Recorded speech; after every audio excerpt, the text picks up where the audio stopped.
Hello दोस्तों, नमस्कार and जय हिंद। पीपीटीटी को लेके एक मैं कहूँगा एक भ्रांति है या एक अपवाद सा है कि क्या करें ऐसा और ऐसा कुछ सेट रूल मिल भी नहीं रहा है किसी को भी कि maybe you should behave like this, maybe you should conduct like this and maybe you should do this that. ये बहुत सारे कन्फ्यूजन है। मेरा क्या मानना है इसमें और मैं क्या आपको एडवाइस करता हूँ, मैं बहुत प्रैक्टिकल बात आपसे करना चाहता हूँ इस टॉपिक पे कि आप ऐसा क्या करें कि आप एटलीस्ट स्क्रीन आउट ना हो। बिकॉज़ बहुत सारे पोटेंशियल कैंडिडेट्स जब स्क्रीन आउट हो जाते हैं तो मुझे बहुत प्रैक्टिकली बहुत दुःख होता है। Because what has happened is कि you miss the chance and आपको पता है कि चांस क्रिएट करने में हमें कितना टाइम लग जाता है। सो पहली बात आप मेरी अगर समझिएगा, first thing that you should understand is PPTT is if I may put it in this way, though I may not be so correct and right, absolutely, technically, it is a process of elimination. Now you'll say, what is the meaning of this? It is exactly as you're getting it. Like I have got 10 people, I can keep only 3, so I have to eliminate some. The process of elimination. Service selection board, but ये है elimination. थोड़ा सा contradictory है, but ये सिर्फ expression of the thoughts है. As I said, I may not be technically correct in this. Because practically speaking service selection boards हैं, वो सिलेक्ट करने के लिए हैं, वो आपको रिजेक्ट करने के लिए तो है ही नहीं। रिजेक्ट तो आप हो जाते हैं, मैं फिर कह रहा हूँ आप हो जाते हैं। You fail them not that they fail you. So अगर एलिमिनेशन का प्रोसेस है तो क्या करें? What should you do? देखिए पहली बात समझिए, ओआईआर का महत्व आप समझ जाइए। अगर आपको अभी भी नहीं समझ में आया है और अगर आप अभी भी ग्रांटेड लेके चल रहे हैं कि ओआईआर का जो है बस क्वालिफाइंग मार्क्स है और 40% 50% ले आऊँगा, चाहे 10 में से 5 ठीक कर दूँगा, चाहे ऐसा कुछ कर लूँगा, तो बहुत गलत है आप। OIR has a very major role to play. How much I can't quantify, but if I go by my own experiences, I can give it 50% plus, 60% maybe. क्योंकि ओआईआर का जो मार्किंग आ रहा है ना, आपको जो रैंकिंग आ रहा है ओआईआर का, वो बहुत ज़्यादा आपको अफेक्ट करता है आपके स्क्रीनिंग इन में। अब मैं डिटेल में नहीं जाना चाहूँगा कि कॉन्फिडेंशियल चीज़ों में क्यों बात करें, नहीं करनी चाहिए, बट ये समझ लीजिए कि ओआईआर आपका अगर 1 आ रहा है, यानी कि आप बहुत अच्छा ओआईआर कर रहे हैं, यानी कि आप 90% के ऊपर जा रहे हैं। आपके चांसेस स्क्रीनिंग होने के उतने ही बढ़ रहे हैं, डायरेक्ट प्रोपोर्शनैलिटी है। और जितना आप कम करते जाएँगे, उतने आपके चांसेस कम होते जाएँगे। मोटी बात ये है। बहुत पुअर आप ओआईआर लेंगे तो क्या आप स्क्रीन इन होंगे? नहीं, नहीं होंगे आप, नहीं होंगे, सीधी बात। जब पहले पीपीटीटी नहीं था तो जो डायरेक्ट एंट्रीज होती थी, जैसे एयरफोर्स में थी जीडीओसी एंट्री होती थी, ग्रेजुएट डायरेक्ट ऑफिसर्स कोर्स भूल रहा हूँ मैं, एक जीएसीएस था नेवी में, ग्रेजुएट स्पेशल एंट्री स्कीम। तो और भी कई सारे स्कीम्स थे डायरेक्ट वाले, तो उसमें क्या करते थे ना कि ओआईआर पे ही स्क्रीनिंग स्क्रीन आउट होता था, पीपीटीटी नहीं होता था हमारे टाइम में। तो सीडीएस से आप आए हैं, एनडीए से आए हैं तो ओआईआर नहीं होगा, बट अगर आप डायरेक्ट एंट्री के हैं तो आपका ओआईआर होगा। अगर ओआईआर आपका कम होगा तो आप वहीं से बाहर पहले दिन। तो आप ये मत समझिए कि पीपीटीटी नहीं था तो पहले सब लोग चले जाते थे ऐसे। सब लोग जाते थे जो डायरेक्ट एंट्री के होते थे, यानी कि जो डायरेक्ट बोल रहा हूँ सॉरी, जो रिटन एंट्री के होते थे। मैं अगर फैक्टली आपको बताऊँ, जब मैं दिल्ली में सीडीएस की एग्ज़ाम देता था तो हम लोग के हॉल में जैसे 50 सीट होती थी तो 25 बच्चे तो रिटन ही नहीं देते थे। वो दौर ही थोड़ा अलग-सा था। एनीवेज़ तो मैं कहाँ था? हाँ, ओआईआर। ओआईआर अगर आप नहीं बना रहे हैं, अगर प्रैक्टिस नहीं कर रहे हैं, अगर आप ओआईआर मतलब लक बाय चांस चल रहे हैं या 2-4 सवाल आपने बना लिए हैं, फिर सोचा कि मैं वही बना लूँगा, तो आप वही तैयारी कर रहे हैं जैसे कि कोई कैट की तैयारी करता है, कहते हैं क्वांट तो बहुत ईज़ी है, तो क्वांट तो बहुत ही सिंपल है, तो हम तो बना लिए। बनाने से नहीं होगा दोस्त, बनाने से तो आप कांसेप्ट समझ जाइएगा, बट वहाँ आप रट जाइए उसको। रटने का मतलब है कि सवाल देख के आंसर आपको आना चाहिए, इतना आपका प्रैक्टिस होना चाहिए। प्रैक्टिस का है प्रॉब्लम सारा। देखिए कैट में भी देखेंगे तो सब syllabus is not very tough, but the people who actually make it, to the 98 percentile, 99 percentile are the one who practiced it little hard. OR को खूब प्रैक्टिस कीजिए, बहुत सिंपल है, वर्बल नॉन वर्बल बनाते रहिए खूब, and this is in your hand. OR पे compromise करना मूर्खता है. मैं तो नहीं आपको रिकमेंड करूंगा, पता नहीं आप मेरी बात मानेंगे नहीं मानेंगे. फिर बात आती है पिक्चर परसेप्शन की. जब वो बंदा आपको ब्रीफिंग देगा ना पीपीडीटी के पहले, एक साइकोलॉजिस्ट बहुत प्रॉपर तरीके से आपको ब्रीफिंग देंगे और वो इनफैक्ट स्लाइड यूज करेंगे, वो आपको दिखाएंगे कैसे भरना है. वो मतलब इतने डिटेल में ब्रीफिंग देते हैं कि आपको, मुझे नहीं लगता कि कोई एम्बिग्यूटी बचनी चाहिए. और अगर फिर भी आपके जहन में एम्बिग्यूटी है तो उसका मुख्य रीजन ये है कि आप वहाँ है ही नहीं, आप कहीं और हैं, आप सुन नहीं रहे हैं, आप कंसंट्रेट नहीं कर रहे हैं, और मे बी आप सोच रहे हैं कि मैं स्क्रीन इन होऊंगा कि नहीं होऊंगा, क्या होगा.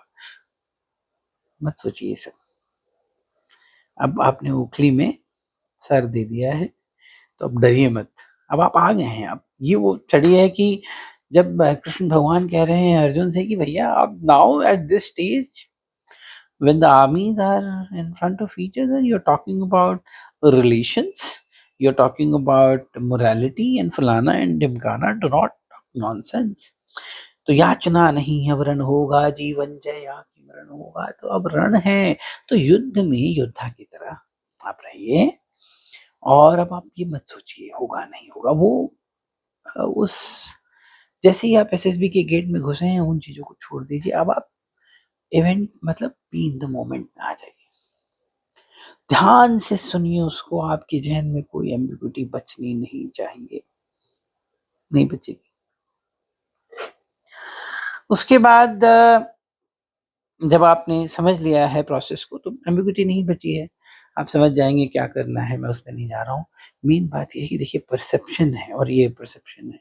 थीमेटिक ए परसेप्शन है और पिक्चर परसेप्शन है, दोनों में अंतर है. बहुत कम लोग इसके बारे में जानते हैं चाहे बात करते हैं. पिक्चर परसेप्शन में डिटेलिंग का बड़ा रोल है दोस्त. How much detailing do you have. अब लड़का दिख रहा है कि लड़की दिख रही है. लड़का दिख रहा है तो कितने लड़के, क्या उम्र दिख रही है, क्या बैकग्राउंड दिख रहा है, कितना चीज आप पकड़ पा रहे हैं उसमें डिटेलिंग. इसीलिए बोलता है कि सेंट्रल कैरेक्टर कहाँ है तो बाकी के कैरेक्टर कहाँ है, उनका मूड, एज, जेंडर.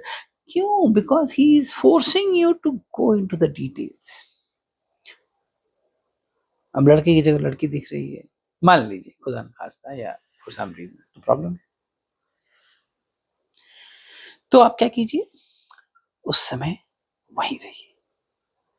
छोड़ दीजिए. टिकट तो कराया नहीं है, वापस कैसे जाएंगे. अरे चले जाएंगे वापस. हम लोग तो जब जाते थे तो हम लोग रिटर्न टिकट नहीं करवाते थे. होता भी नहीं था, ऐसा नहीं था कि ऑनलाइन करा लो टिकट. यहाँ के काउंटर में लाइन में लगना पड़ता था. सब जनरल से आते थे, नॉट रिकमेंडेड वाले. बैठ जाते थे हम लोग, कुछ नहीं सोचते थे.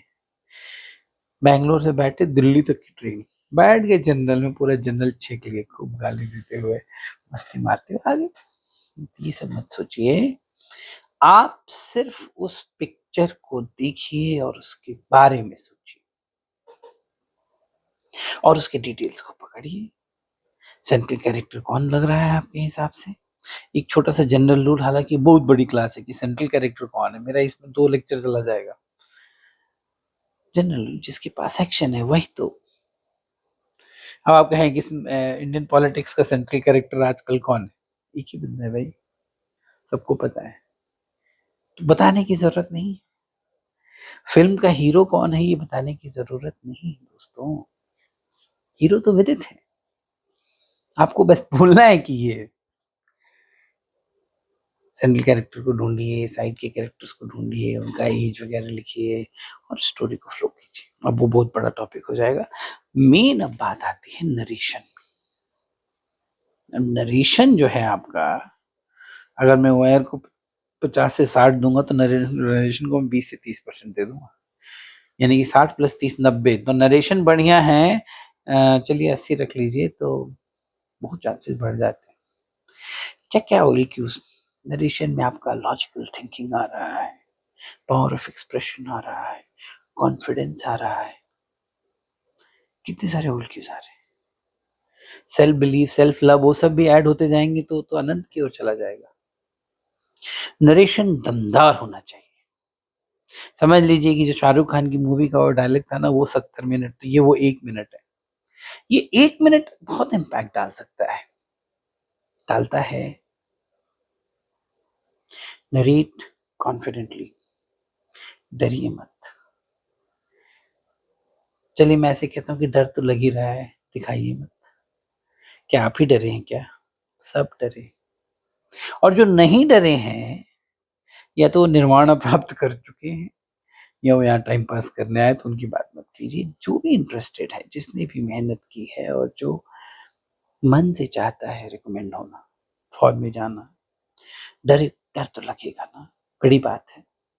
तो डरिए मत, डर को लगने दीजिए, नहीं तो दिखाइए मत।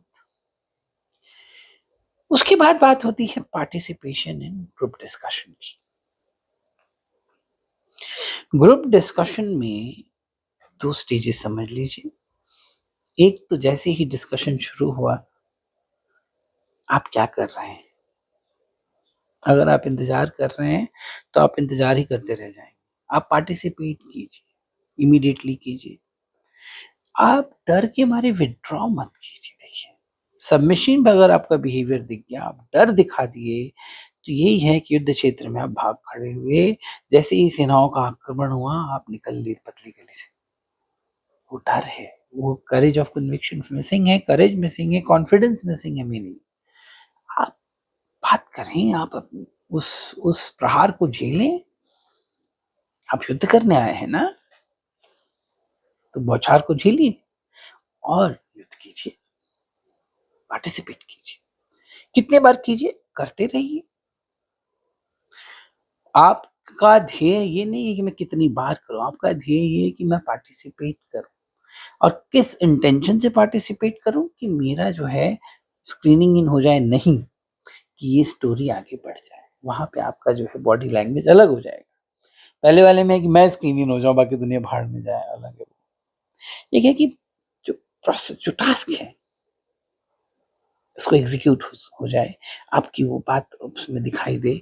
तो आप you should not be very much worried about कि मैं क्या कर रहा हूँ। आपको सिर्फ ये भी वरीड होनी चाहिए कि स्टोरी जा रही है, कहाँ जा रही है, क्या आप उसको लीड कर पा रहे हैं, क्या आप लोगों को कन्विंस कर पा रहे हैं, क्या आप लोगों की बातें सुन रहे हैं और सुन के आगे बढ़ रहे हैं, या बस बोले चले जा रहे हैं अनायासी। फिश मार्केट बनाइएगा तो घर जाइएगा, डरिएगा तो भी घर जाइएगा। तो जो डर गया वो घर गया, जो डराएगा वो भी घर जाएगा। स्थिर रहिए, विश्वास के साथ खड़े रहिए और युद्ध कीजिए। अनंत की वो टॉपिक है, मैं थोड़ा अभी आई एम लिटिल ऑक्यूपाइड, नहीं तो मैं बोलता चला जाऊंगा। परंतु आई होप इससे आपको बहुत इंसाइट मिलेगा और आप विश्वास ना छोड़ें, युद्ध जारी रखें। धन्यवाद, जय हिंद।